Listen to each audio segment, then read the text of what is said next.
सुबह सुबह बच्चे स्कूल पढ़ने जाएं और प्रिंसिपल ऑफिस के सामने खून से सना हुआ एक पक्षी नींबू और सिंदूर से बनी तांत्रिक रंगोली दिख जाए तो क्या होगा? डर जाएंगे ना। यही हुआ छत्तीसगढ़ के दुर्ग जिले के एक सरकारी स्कूल में।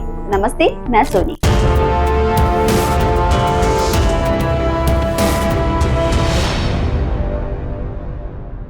यह घटना पोरसी थाना क्षेत्र के शासकीय उच्चतर माध्यमिक विद्यालय की है।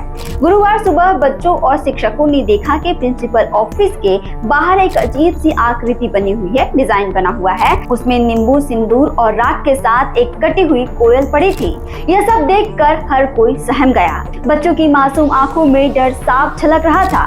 कई छात्र तो क्लासरूम में जाने से ही मना कर बैठे। पेरेंट्स को पता चला तो वो भी घबरा गए। शिक्षक भी असमंजस में थे। डर इतना था कि उन्होंने तुरंत एक बैगा बुला लिया। बैगा ने अगरबत्ती, कपूर और सिंदूर से पूजा करवाई और दावा किया कि टोटके की काट हो गई है। सोचिए, जिस जगह बच्चों को विज्ञान और शिक्षा मिलनी चाहिए, वहाँ अंधविश्वास और काला जादू घुस गया। इस बीच इस पूरी घटना का वीडियो सोशल मीडिया पर वायरल हो गया। मामला पुलिस तक पहुंचा। पुलिस मौके पे पहुंची और सीसीटीवी फुटेज खंगाल रही है ताकि पता चल सके कि इस हरकत के पीछे कौन है और उसका मकसद क्या था।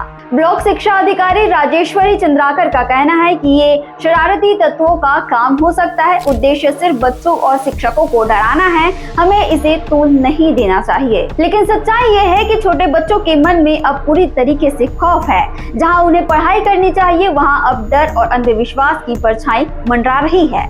सवाल यही है कि क्या ये सिर्फ एक शरारत थी या इसके पीछे कोई गहरा रहस्य छिपा है? जवाब पुलिस की जांच में सामने आएगा। लेकिन फिलहाल इस घटना ने पूरे इलाके में सनसनी फैला दी है। इस खबर पर आपकी क्या राय है? कमेंट करके जरूर बताएं। छत्तीसगढ़ से जुड़े और अपडेट्स के लिए आप देखते रहें OM छत्तीसगढ़।